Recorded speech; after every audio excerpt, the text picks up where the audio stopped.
이번 시간에 우리 OSI 참조 모델의 개요에 대해서 같이 한번 살펴보도록 하겠습니다. 자, 우리 OSI 참조 모델이요. 이 OSI 참조 모델이라는 거는 우리가 이제 네트워크를 통해서 이제 통신하다 보면 여러 가지 이제 충돌 문제가 이제 생깁니다. 그런 이제 충돌 문제를 완화하기 위해서 다른 시스템 간에 원활하게 이제 통신하기 위해서 우리 ISO라는 국제 표준화 기구에서 제안한 그런 통신 규약, 그런 통신 규약을 보고 우리가 이제 OSI 참조 모델 그렇게 이제 부르는 거예요.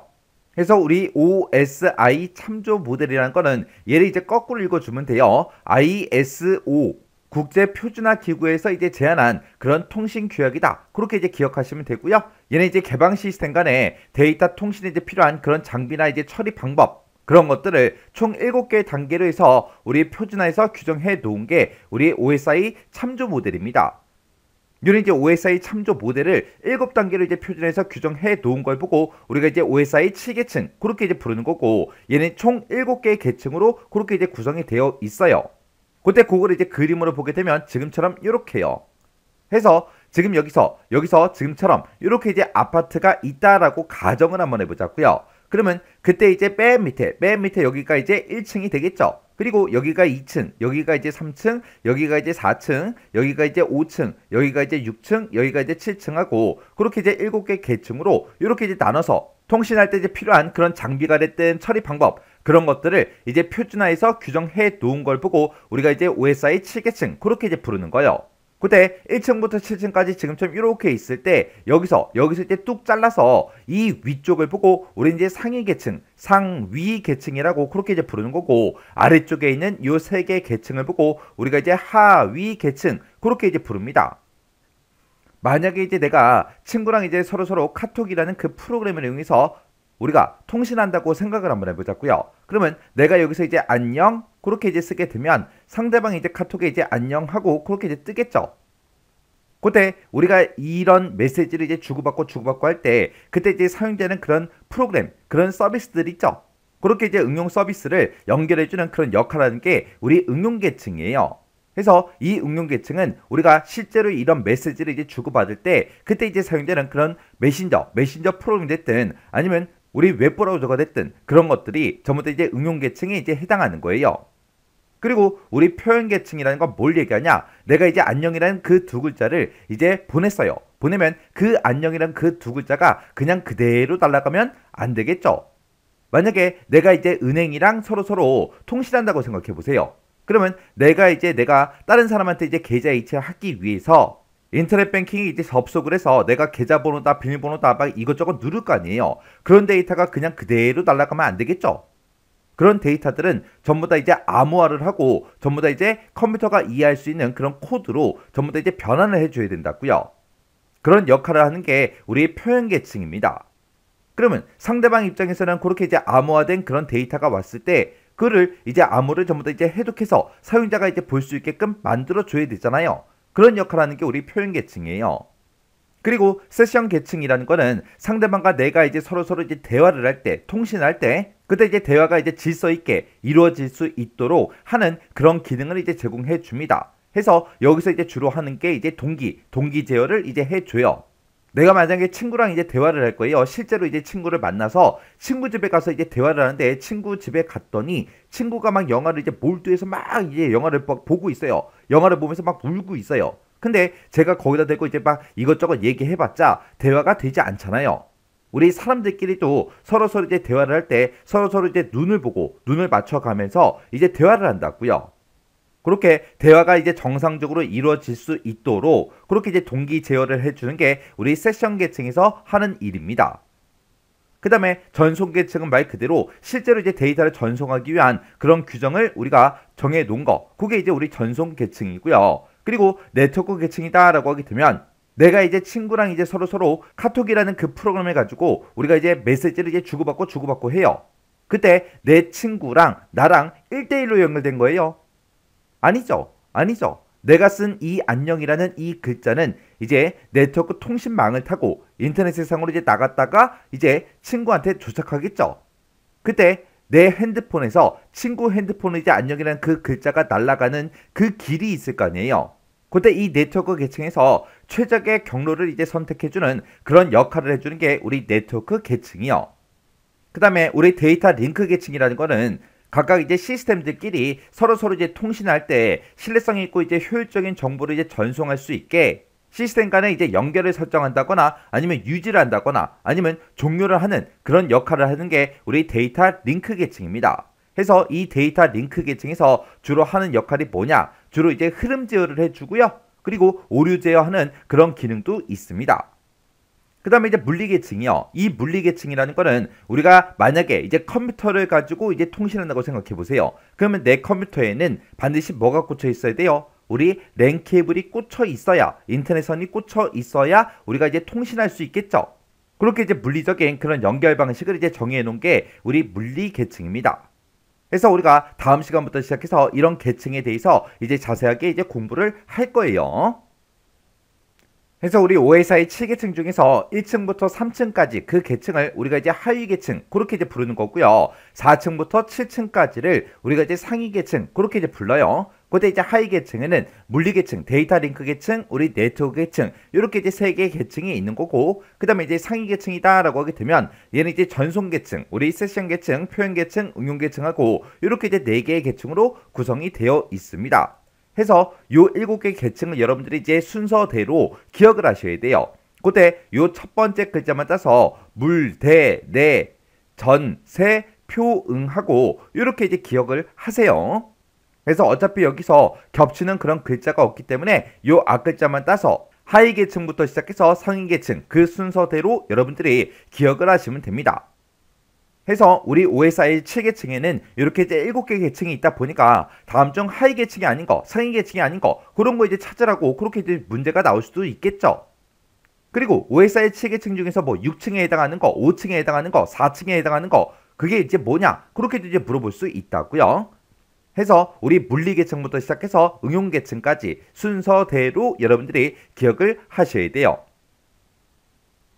자, 우리 물리 계층이요. 물리 계층이 이제 1층이죠. 이 1층에서는 두 장치 간에 실제로 접속되고 절단되는 그런 기계적, 전기적, 기능적, 절차적 이런 특성들에 대한 그런 규칙을 정의해 놓은 걸 보고 우리가 물리 계층이라고 합니다. 여기서 이제 주로 정의하는 게 물리적으로 이제 전송 매체, 어떤 전송 매체를 이용할 거냐, 전송 신호 방식은 어떤 걸로 할 거냐, 그런 것들을 이제 정해 놓은 그런 계층이고요. 여기에 보게 되면 이제 RS232C라는 것도 있고 X21도 있고 이런 표준들이 이제 물리 계층 거예요. 이 물리 계층에서 사용되는 그런 관련된 장비가 리피터하고 허브하고 이런 장비들이 있습니다. 이런 관련 장비, 네트워크 관련 장비는 다음 섹션에서 좀 더 자세히 살펴보도록 할게요. 그래서 물리 계층에서 이제 어떤 것들을 정의하고 있는지, 어떤 표준이 있는지 그 정도 기억하고 지나가시면 돼요. 그 다음에 이제 2층이요. 데이터 링크 계층이요. 자, 얘는 링크예요, 링크. 해서 얘는 두 개 인접한 개방형 시스템 간에 신뢰성이 있고 효율적인 그런 정보 전송을 할 수 있도록 시스템 간의 연결 설정, 연결을 설정해주고 유지해주고 종료를 담당해주는 거예요. 얘는 이제 송신 측하고 수신 측하고 서로 이제 속도가 차이가 날 수밖에 없어요. 그 속도 차이를 해결하기 위해서 흐름 제어 기능도 있고요. 그리고 프레임의 시작이다, 끝이다. 그런 것들을 이제 구분하기 위해서 프레임의 이제 동기화 기능도 해주고요. 그리고 오류 검출, 회복 이런 것들을 위해서 이제 오류 제어 기능 같은 것도 해줍니다. 그리고 이제 프레임 같은 것들을 이제 순서대로 이제 전송을 하기 위해서 순서 제어 기능도 있어요. 이 데이터 링크 계층에서 많은 일들을 해요. HDLC가 됐든 LAPB가 됐든 LAC가 됐든 MAC가 됐든 LAPD가 됐든 PPP가 됐든 이런 여러 가지 표준들이 있습니다. 이 데이터 링크 계층에서 관련된 장비가 우리 랜카드, 브릿지, 스위치 이런 것들이 있어요.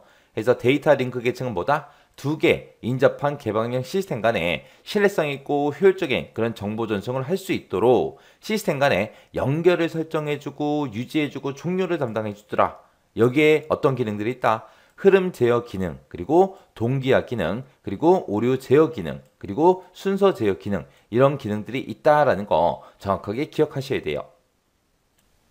우리 네트워크 계층이요. 네트워크 계층이라는 거는 우리 개방 시스템들 간에 네트워크를 이제 연결하고 관리하는 그런 기능, 그리고 데이터를 이제 교환해주고 그리고 중계하는 그런 기능을 한다. 그렇게 써져 있는데 이게 무슨 말인지 좀 보자고요. 자, 예를 들어서 이제 내가 통신하는데 만약에 지금처럼 내 컴퓨터가 한 대만 딱 있어요. 그러면 이 한 대 가지고는 우리가 이제 통신할 수 없겠죠. 그때 만약에 이제 우리 사무실을 생각해 보세요. 우리 회사에서 이제 컴퓨터를 가지고 각각 이제 직원들이 작업을 하는데 그때 컴퓨터가 이제 만약에 지금처럼 이렇게 이제 여러 대가 있다라고 가정을 한번 해보자고요. 이렇게 이제 우리 컴퓨터가 여러 대가 있을 때 얘네들끼리 서로 이제 통신하기 위해서는 얘네들이 전부 다 이제 인터넷 선으로 전부 다 이제 연결이 돼 있어야 되고 그때 이제 허브라는 이런 장비들을 가지고 전부 다 이제 연결을 시켜줘야 된다고요. 그래야 얘네들끼리 이런 컴퓨터들끼리 서로 이제 통신할 수 있겠죠. 그때 이런 컴퓨터들끼리 서로 이제 연결이 될 때 그때 실제로 이제 접속을 할 때 이제 접속 핀의 크기는 이제 어떻게 되는지 그리고 그때 이제 접속 핀의 개수는 이제 어떻게 되는지 그때 이제 간격은 어떻게 되는지 그리고 그 장치들끼리 서로 이제 데이터를 주고받을 때 그때 이제 신호 주기는 어떻게 되는지 그리고 각 핀마다 이제 설정한 그런 기능들은 어떻게 되는지 그리고 전송 절차는 어떻게 되는지 그런 것들을 이제 정해놓은 그런 계층이 우리 물리계층이에요. 물리계층. 해서 이 물리계층이라는 거는 두 장치 간의 이제 실제 접속과 이제 절단 이런 것들을 이제 기계적, 전기적, 기능적, 절차적 그런 특성에 의해서 정해 놓은 거를 보고 우리가 이제 물리계층 그렇게 이제 불렀습니다. 그래서 물리계층에서는 지금처럼 이렇게 이제 통신할 수 있도록 각각 이제 장치들끼리 실제로 이제 접속을 하고 절단을 해주는 이런 역할을 하는 게 우리 물리계층이라면 이렇게 이제 전부 다 이제 통신망 우리 근거리 통신망이요. 랜이라는 게 만약에 지금처럼 이렇게 이제 구성이 됐으면 얘네들끼리 이제 서로 이제 데이터를 주고받고 하겠죠.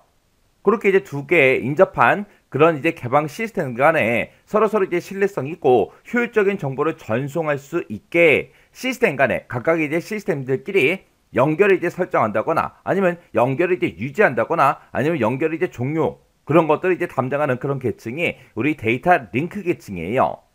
해서 송신 측하고 수신 측하고 속도 차이를 이제 해결하기 위해서 흐름 제어하는 그런 기능도 있고요. 그리고 프레임의 시작이 어딘지 끝이 어딘지 그런 것들을 이제 구분하기 위해서 우리 프레임의 동기화하는 그런 기능도 있고 그리고 그 사이에서 데이터를 주고받고 하다 보면 오류가 이제 생길 수도 있겠죠. 해서 오류를 이제 검출도 해주고 이제 회복도 하기 위한 그런 오류 제어 기능도 있다라고 했어요. 그리고 데이터를 이제 전송할 때 그때 이제 순서를 제어하는 그런 기능도 가지고 있는 게 우리 데이터 링크 계층이요. 해서 내가 구성한 이 통신망에 대해서 여기서 이제 요만큼에서 이제 통신이 잘 되게 통신이 이제 원활하게 잘 수행할 수 있도록 그렇게 이제 관리해주는 그런 계층이 우리 데이터 링크 계층입니다. 그러면 우리가 이제 인터넷상으로 이제 봤을 때 나만 이런 통신망을 가지고 있는 게 아니죠. 해서 이쪽에도 이제 통신망이 하나 있고요. 그리고 이쪽에도 통신망이 있습니다. 그러면 이런 각각의 이제 통신망들끼리 서로 전부 다 이제 연결을 시켜줘야 우리 이제 인터넷이 되는 거죠. 그때 이제 이렇게 여러 개 이제 랜이 있을 때 얘네들이 이제 서로 중간에서 이제 누군가가 이제 연결을 시켜줘야 됩니다. 그게 이제 인터넷이요. 그래서 내가 가지고 있는 이런 랜과 상대방의 랜, 또 다른 사람이 이제 랜 이런 것들을 서로 이제 연결을 시킬 때 우리 이제 인터넷망을 이용해서 서로 전부 다 이제 연결을 시킨다고요. 그러면 그때 이제 내가 가지고 있는 이 컴퓨터를 가지고 이쪽에 있는 이 사람과 이제 통신을 하고 싶어요. 그러면 내 컴퓨터에서 이제 데이터가 땅 하고 이제 출발을 해서 지금 요 선을 타고 이제 허브로 들어가겠죠. 허브로 들어갔다가 이제 그 데이터가 요 허브를 통해서 이제 위쪽으로 이제 올라갈 거예요. 그리고 상대방도 이제 나랑 이제 통신하겠다. 그러면 자기가 가지고 있는 이 랜에서 자기 컴퓨터에서 이제 그 선, 자기 컴퓨터에 이제 연결된 그 선을 타고 이제 허브로 그 데이터가 이제 쭉 올라갈 거라고요. 올라가서 이제 밖으로 나가려면 이제 이 위쪽으로 이제 올라가야 되겠죠. 그때 지금 요만큼에 대해서 이제 서로 통신이 이제 원활하게 그렇게 이제 수행되도록 해주는 그런 계층을 오늘 이제 데이터 링크 계층이라고 그랬어요. 그러면 지금 이 선을 타고 이제 밖으로 나와서 이런 여러 개 이제 서버들을 거쳐야 상대방한테 데이터가 이제 도착할 수 있겠죠. 그때 만약에 여기가 이제 지역이 만약에 서울이라고 이제 가정을 하고요. 이쪽이 만약에 부산이라면 우리가 실제로 이제 차를 타고 서울에서 부산으로 이동할 때도 갈 수 있는 방법이 엄청나게 많습니다. 내가 차를 타고 가더라도 차를 타고 부산까지 갈 수 있는 그 방법이 여러 가지가 있다고요. 우리가 그냥 일반 국도로만 달려도 되겠죠. 아니면 어떤 특정 고속도로 타고 가도 되는데 고속도로도 요즘에 워낙 많다 보니까 하나의 그 고속도로만 타고 가는 게 아니라 내가 부산까지 가면서 여러 개 이제 고속도로를 거칠 수도 있고 그렇게 이제 찾아갈 수 있는 방법이 여러 가지가 있다고요. 그러면 우리가 이제 차를 타고 갈 때 이제 보통 내비게이션을 먼저 이용을 하죠. 해서 내비게이션에다가 내가 이제 목적지를 딱 입력해 놓고 검색을 하게 되면 그 안에서도 이제 여러 가지 경로가 나오죠. 근데 보통 우리가 제일 많이 쓰는 게 이제 추천 경로. 그걸 이제 제일 많이 써요. 걔가 이제 알아서 최적의 경로를 이제 찾아준다고요. 그래서 지금 이 그림상으로 봤을 때는 서버가 몇 개 없지만 여기서도 이제 내가 찾아갈 수 있는 그 길이 이제 여러 가지가 있겠죠. 여기서 이제 출발을 해서 서버 첫 번째 서버를 이제 거쳐서 옆으로 갔다가 위로 올라가서 이제 목적지까지 이렇게도 갈 수 있고 아니면 내가 첫 번째 서버를 통해서 위로 올라가서 이렇게 이제 갈 수도 있겠죠. 근데 만약에 이런 서버가 무수히 많다 그랬을 때는 찾아갈 수 있는 게 더 많아지겠죠. 그래서 출발지에서 이제 목적지까지 갈 때 그때 이제 어떤 경로로 갈 건지 그런 경로도 이제 설정을 해주는 게 우리 네트워크 계층이에요. 그리고 만약에 지금 여기 길이 지금처럼 이렇게 이제 우리 있다라고 가정을 했을 때 그때 이제 서버와 이제 넘어갈 때 그때 이제 넘어가는 길이 여기 첫 번째 길이 있고 여기 두 번째가 있고 여기 세 번째가 있고 여기 이제 네 번째가 있죠. 그 중에서 어디가 지금 차가 막히고 있는지 실시간으로 이제 전부 다 트래픽 제어도 전부 다 이제 해준다고요. 그래서 만약에 이쪽에 1번에서 만약에 차가 많이 막히고 있다. 트래픽이 많이 발생했다. 그러면 다른 길로 이제 우회해서 찾아갈 수 있도록 그렇게 이제 경로를 설정해 준다고요. 그래서 내가 가지고 있는 이 랜 안에서 이제 통신을 원활하게 할 수 있게 해주는 그런 계층이 데이터 링크 계층이라면 이 네트워크 계층은 내가 가지고 있는 이 랜과 목적지의 이 랜이죠. 그 사이에 이제 네트워크를 연결 관리해주고 그리고 데이터를 이제 원활하게 이제 교환하고 중계하는 그런 역할을 담당하는 그런 계층이 우리 네트워크 계층이에요. 자, 그럼 이제 해당 내용 좀 보자고요. 자, 우리 네트워크 계층이요. 네트워크 계층이라는 거는 개방 시스템들 간에 내가 가지고 있는 그런 통신망과 상대방 이제 통신망 그 사이에서 네트워크를 이제 연결을 이제 관리하는 그런 기능도 있고요. 그리고 데이터를 이제 교환하고 그리고 중계해주는 그런 기능을 제공하는 게 우리 네트워크 계층입니다. 그래서 내가 가지고 있는 통신망과 상대방의 이제 통신망 그런 것들을 서로 이제 연결을 이제 설정해주고 유지하고 해제하는 그런 기능을 이제 제공을 해줍니다. 그리고 발신지와 이제 목적지의 그런 논리 주소가 추가된 그런 패킷을 목적지까지 전달하는 그런 책임을 가지고 있는 게 우리 네트워크 계층이요. 해서 네트워크 계층에서 가장 주된 그런 기능이 우리 경로를 설정하는 그런 기능입니다. 해서 출발지에서 이제 목적지까지 어떻게 찾아가야 되는지 그 경로를 이제 설정을 해줘요. 얘는 경로가 이제 한번 설정됐다고 해서 끝! 그게 아니라 중간에 계속 이제 실시간으로 트래픽을 전부 다 이제 제어를 해준다고요. 해서 교통 체증이 많이 생긴 곳이 있다. 그러면 이제 우회 경로도 다시 안내를 해줍니다. 해서 중간에서 이제 데이터를 교환하고 중계하는 그런 역할도 해주고요. 그리고 네트워크 계층끼리 서로 이제 데이터를 주고받고 하는 그 단위는 우리 패킷 단위로 이제 데이터를 주고받아요. 해서 패킷 정보 이제 전송을 수행해주는 그런 역할을 하는 게 우리 네트워크 계층입니다. 우리 네트워크 계층에 보게 되면 X25라는 것도 있고 IP도 있고 이런 여러 가지 이제 표준들이 있어요.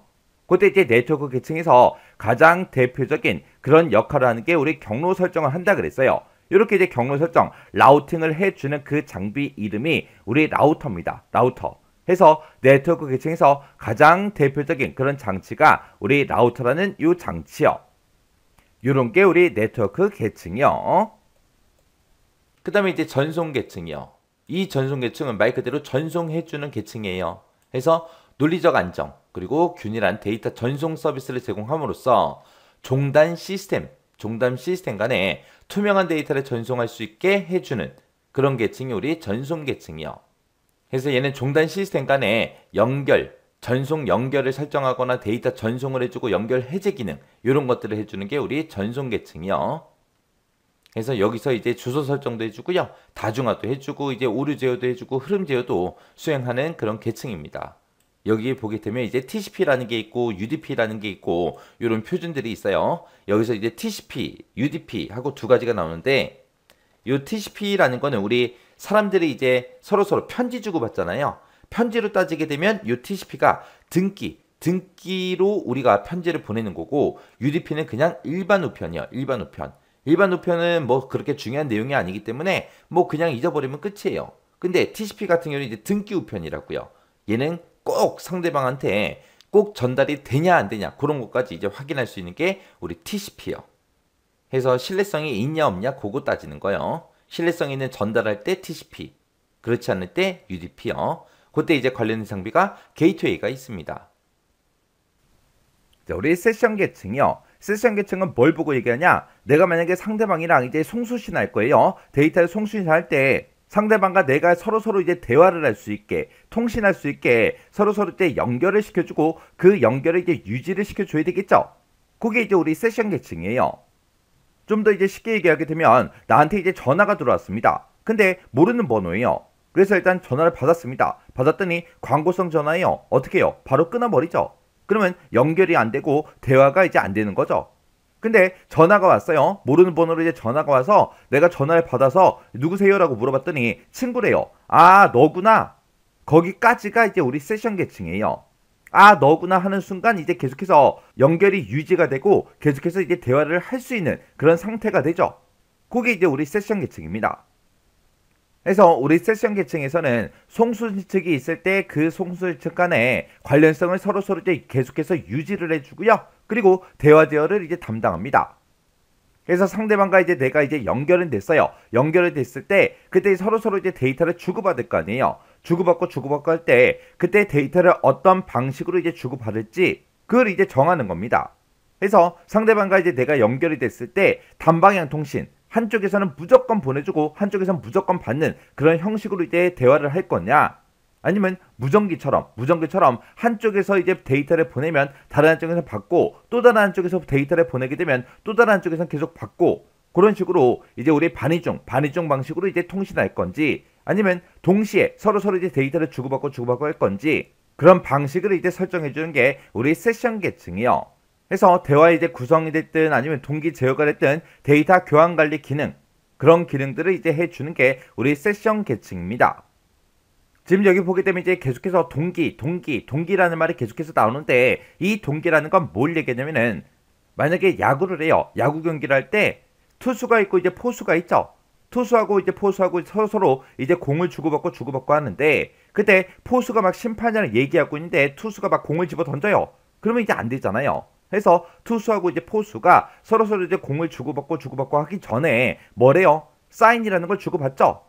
그게 이제 동기를 맞추는 거예요. 그래서 동기라는 거는 송신 측이 있고 수신 측이 있을 때 걔네들끼리 서로서로 타이밍을 맞추는 걸 보고 우리가 이제 동기라고 그렇게 이제 부르는 겁니다.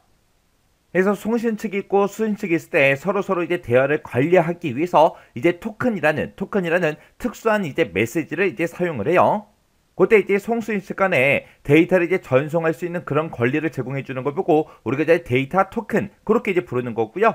그리고 송신과 이제 수신측 간에 서로서로 이제 연결을 이제 해제하기 위해서 사용하는 그런 토큰이 있는데, 그런 토큰을 보고 우리가 이제 해제 토큰 그렇게 이제 부르고요.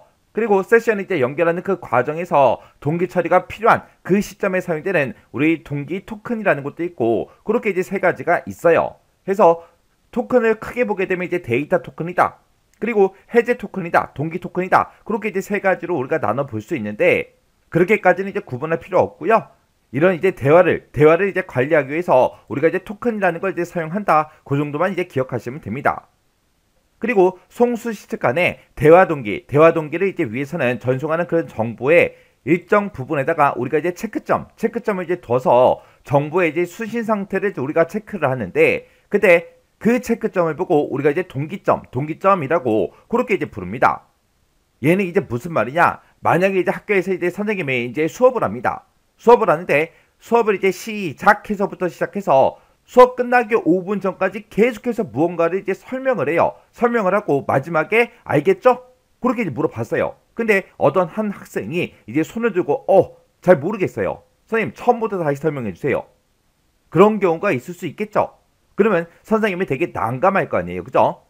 근데 또 어떤 선생님은 어떤 내용에 대해서 이제 쭉 설명을 하다가 중간중간에 이제 학생들한테 계속 물어보는 거예요. 일정 부분 이제 설명하고 여기까지 이제 알겠죠? 물어보고 알겠다 그러면 그 다음 거 또 설명해주고 또 어떤 특정 내용을 이제 또 설명해주고 또 알겠죠? 중간에 이제 물어봤더니 잘 모르겠대요. 그러면 그 부분, 그 한 부분에 대해서만 정확하게 자세히 다시 한 번 더 설명을 해주면 되겠죠? 그래서 우리가 이제 상대방과 내가 이제 데이터를 주고받고 하는데 그때 상대방이 이제 잘 수신을 했는지 그런 이제 상태를 이제 체크해야 된다고요. 그런 체크점을 보고 우리 이제 동기점 그렇게 이제 부르는 거예요. 그래서 이 동기점이라는 거는 오류가 있는 그런 데이터 회복을 위해서 사용하는 거. 그걸 보고 우리가 동기점이라고 하는데 여기에는 이제 소동기점이라는 게 있고요. 우리 대동기점이 있고 이렇게 이제 두 가지가 있습니다. 그래서 선생님이 이제 뭔가를 이제 설명을 해주고 학생들한테 중간에 이제 물어본다 그랬죠? 알겠죠? 라고 물어봤는데 모르겠다 라고 하게 되면 다시 이제 또 설명을 해줘야 되잖아요. 그때 그 중간중간에 이제 물어보는 그 시점이 중간중간에 있는지 아니면 맨 마지막에 있는지 거기에 따라서 우리 소동기점, 우리 대동기점 그렇게 이제 두 가지로 나눠지는 겁니다. 만약에 우리가 이제 어떤 특정 데이터를 우리가 이제 다운로드 받다가 중간에 이제 오류가 발생했어요. 해서 오류가 발생해서 내가 껐다 켜서 이제 다시 들어가서 다시 다운로드 누릅니다. 다운로드를 땅 하고 눌렀을 때 그때 이제 이어받기를 하시겠습니까? 라고 물어보죠. 그게 이런 동기점이 설정이 돼 있기 때문에 우리가 이제 이어받기가 이제 가능한 거예요. 자, 그럼 요 소동기점, 대동기점 요거 좀 이제 살펴보자고요. 자, 우리 소동기점 이제 대동기점이요. 소동기점, 대동기점은 뭘 생각하면 되냐면은 만약에 선생님이 이제 뭔가를 이제 내용을 이제 설명을 하는데 만약에 이만한 길이에 만약에 데이터에 대해서 이제 설명을 한다고 가정을 한번 해보자고요. 그러면 선생님이 여기서부터 시작해서 이제 설명을 시작했어요. 시작해놓고 그리고 설명이 이제 끝날 때까지 계속해서 뭔가를 이제 설명을 합니다. 열중해서 막 열심히 이제 정말 침을 막 튀어가면서 막 설명을 해요. 설명을 하고 설명이 다 끝난 그 시점에 이 시점에 이제 우리 동기점을 두는 거예요. 해서 설명이 다 끝나고 나서 선생님이 이제 학생한테 물어봅니다. 알겠죠? 물어봤는데 모르겠대요. 그러면 이 선생님은 처음부터 다시 설명을 또 시작해야 된다고요. 그게 이제 우리 대동기점입니다. 그러면 소동기점은 뭐냐? 선생님이 이제 설명을 시작하고 나서 중간중간에 이제 학생들한테 계속해서 물어보는 거예요. 알겠죠? 그렇게 이제 물어보는 거. 그러면 만약에 여기서부터 여기까지 이제 설명을 하고 나서 물어봤어요. 물어봤더니 알겠으면 또 그 다음 거 또 계속해서 이어서 설명을 하겠죠.